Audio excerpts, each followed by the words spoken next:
सरबरा अवामी मुस्लिम league Sheikh Rashid कहते हैं कि 3 अफराद को उनके कत्ल पर मामूर किया गया है। उन्होंने हकीकी हुकूमत के जिम्मेदारों को भी आगाह कर दिया है। दोस्ती और दुश्मनी कब्र तक निभाऊंगा। मेरी माँ और बहनों के घरों पर भी छापे मारे जा रहे हैं। उन्होंने ऐलान किया कि हालात जैसे भी हों, इमरान खान का साथ नहीं छोड़ेंगे।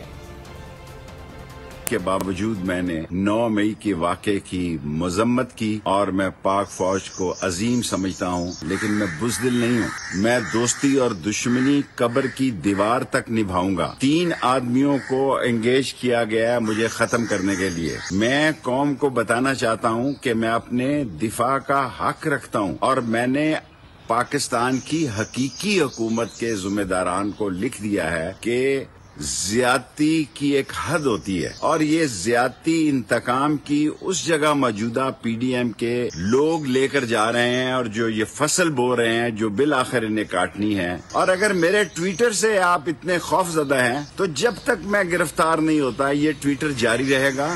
और मैं सारी कौम को बताना चाहता हूँ जो लोग पार्टी छोड़कर जा रहे हैं उनकी मजबूरी हो सकती है। मौत मेरी महबूबा है, हथकड़ी मेरा जेवर है, जेल मेरा ससुराल है और जब तक इमरान खान ये लड़ाई लड़ रहा है उसके साथ खड़ा हूँ, क्योंकि मैं सच का, हक का और काला काला रसूलुल्लाह का झंडा बुलंद रखूंगा, बेशक मेरी जान चली जाए।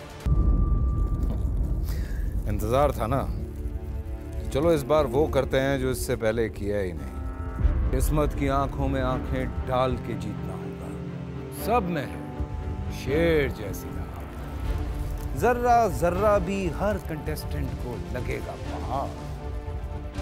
लड़खड़ाना नहीं है, खोल दो अपने पंख अगर आसमान छूना है। अबे लग रहा है ये सब पहले भी कहीं सुना है। एंटरटेनमेंट की गारंटी जनाब, क्योंकि यहाँ खेलोगे कूदोगे तो बनोगे नवाब।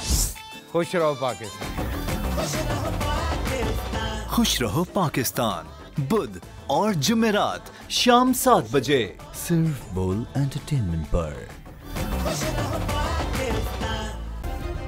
सब्सक्राइब करें और बेल दबाएं ताकि कोई खबर रह न जाए।